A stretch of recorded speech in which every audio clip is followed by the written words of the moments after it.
Alright, I'm back in Buenos Aires for 5 days, and I enjoyed the city so much because it's such a city that combined the European style as well as the Latin passion. So sexy and alive. Unfortunately, I lost my memory card, so there are very limited things that I can present. However, I think it is fine because I took tons of pictures. Yeah, people ask me after so many places I went to, where do I like the most? And I would say Buenos Aires. And the simple answer I gave is always, who can say no to $1 wine and $10 steaks? Yeah, when I was there thinking about how much more it costs in Manhattan, I was like, oh, I have to take advantage of this reasonable price. So I ended up, drinking wine and having steaks almost every day. I also signed up for this Airbnb experience. It's called Asado Experience. It's the authentic Argentina barbecue experience that actually happens in someone's house. It was such an amazing experience because it was my first time, see this whole experience from starting the fire and how to cook the sausages as appetizers, how to cook different types of meat. There was like the ribeyes, the regular meat, as well as sweetbread, and that was my first time tasting sweetbread, which is so delicious. I'm still be thinking about it after like even 3 months.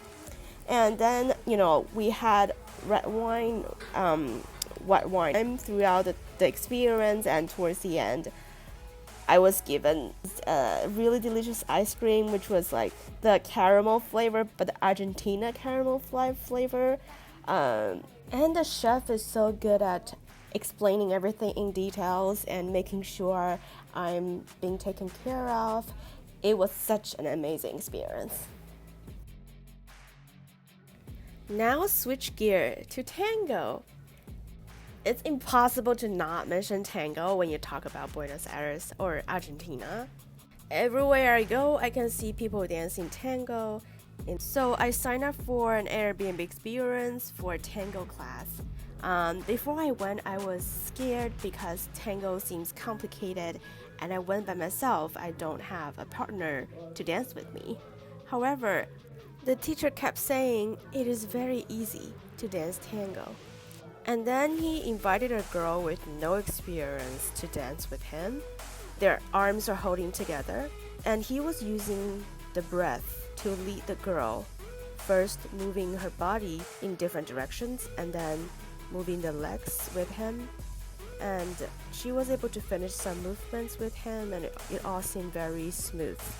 After practicing a few rounds in the studio, the teachers took us to Milonga, which is the local tango club. Milongas we went opened till 2 in the morning, but there are a bunch of milongas that open till 7 in the morning, and people will be dancing there the whole night. When we got there, it was so crowded. The dance floor was full of people, and we found a place to sit down and order some food.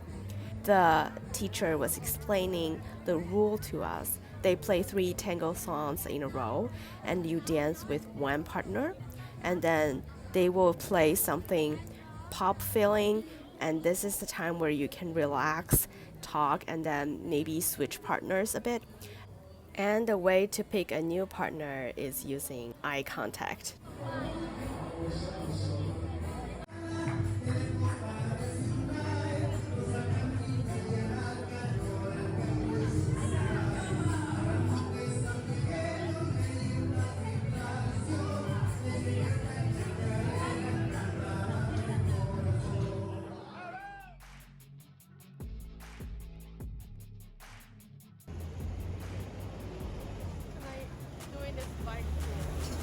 Let's ride a bike and check out some architectures at night.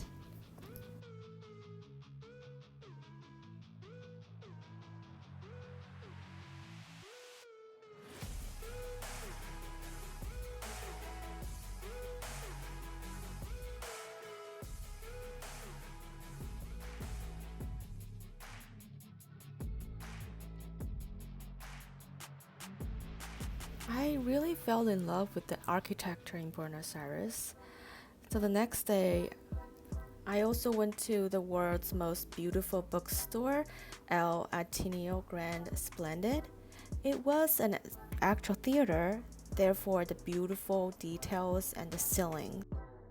In the same neighborhood, there's the famous La Recoleta Cemetery, the world's most beautiful cemetery, where here you don't feel the darkness or the depressedness of a normal cemetery. It's a cemetery of a lot of famous people. The most famous one is Evita. I also went inside Cologne Theater and watched a ballet. This theater is huge. Look at the 7 floors it has.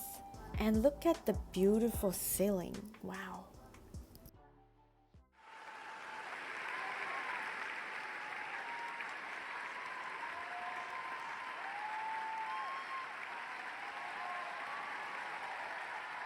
The ballet I saw was Giselle, and I don't know if it's the people in Argentina that really understand ballet, that they applaud so much. Like they applaud whenever the leader dancers finishes. And it was really, really loud because there's 7 floors, and I didn't get used to that. On my last day, I took a quick visit to Chinatown. I really like the gate and the murals, but I'm not a big fan of the food because the food doesn't look like Chinese food. Okay, that was a lot about Buenos Aires, and I hope you enjoy it as much as I do. And at the end of this video, I'm gonna, because most of my content was lost in my memory card. All I have is this very stupid video that I talked to my phone. I was whining about something, but just for your entertainment, I'm attaching this at the end of the video, and enjoy. I'll see you next time. So I was hungry and angry, and this morning, the first cafe I went to, they were too busy. I spent like 15 minutes there and nobody, the staffs were just ignoring me. And then I had a Starbucks, but that was just a little bit. And now I finally have this proper meal. And I feel like people here treat me really well, like the waiter, the waitress, they like care about if I ordered or not, and they try to give me this English menu, and I was supposed to like sit in a shared table, big shared table, but then they were like, oh, we have this little corner for you, this is better. So I feel being taken care of. And then this Chardonnay is only $1, which is unbelievably cheap. So this feels so good, but the portion is smaller than I expected, so I probably need to eat more before I go to my ballet show tonight.